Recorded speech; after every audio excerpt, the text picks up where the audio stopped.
si Sir Giovanni Golanes ang presently our sports, the head of the sports department of the provincial government of Davao del Norte. Sa lahat po ng mga, actually Giovanni, at this moment, usually sa mga oras na ito, nanonood sa atin, mga estudyante o mga magulang, kagaya mo rin, at the same thing, young professionals.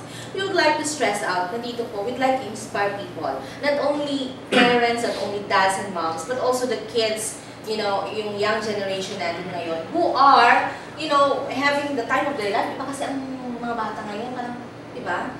Sabi nga nila. So, napapag-usapan na po natin ang buhay bilang isang magulang. Dito naman tayo, dumako tayo sa punto wherein medyo mas malawak po ang kwentuhang magaganap pa maya-maya after the commercial break. Giovanni, your work right now, I suppose, is just 10 months old dito sa gobyerno, diba? May we ask, ano ang unang naging job ni Giovanni right after graduation? Yeah, I started off bilang isang salesman. Okay. Nagbebenta ako ng condominium sa Manila.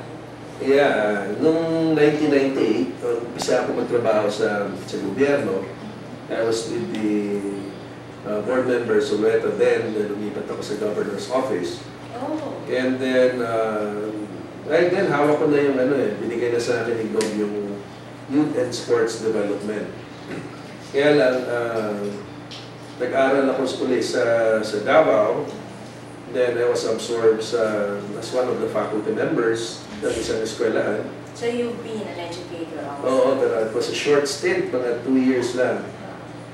Sabi nila, when you are a career woman or man, it's always a given factor that, syempre, you expect things that people will say about you.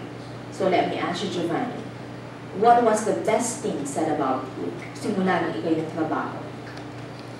Sa akin, masyado akong the first time I heard the word OC, obsessive compulsive, I took it from a different light, from a negative light. No? Pero when I began reading, ano ba ang ibig sabihin ng OC? Yes. Isa-isa kong tinitingnan anong ibig sabihin ng OC at mukhang the descriptions are pointing at me. Dito mukhang OC nga ako.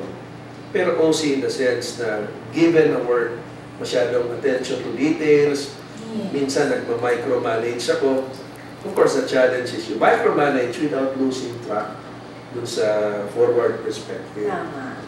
So yun. Conversation comes in small packages but gives the biggest impact in our everyday undertakings. Most of the time, we give little or no importance to it. But at the end of the day, we realize that life is not just about actions and ideas. It's basically made up of sensible conversation. At magandang umaga din po kay Governor Rodolfo Del Rosario. It has been a privilege na isa na naman sa iyong mga pinagkakatiwala ang mga empleyado ay nakausap at nakakwentuhan ko ngayong umaga.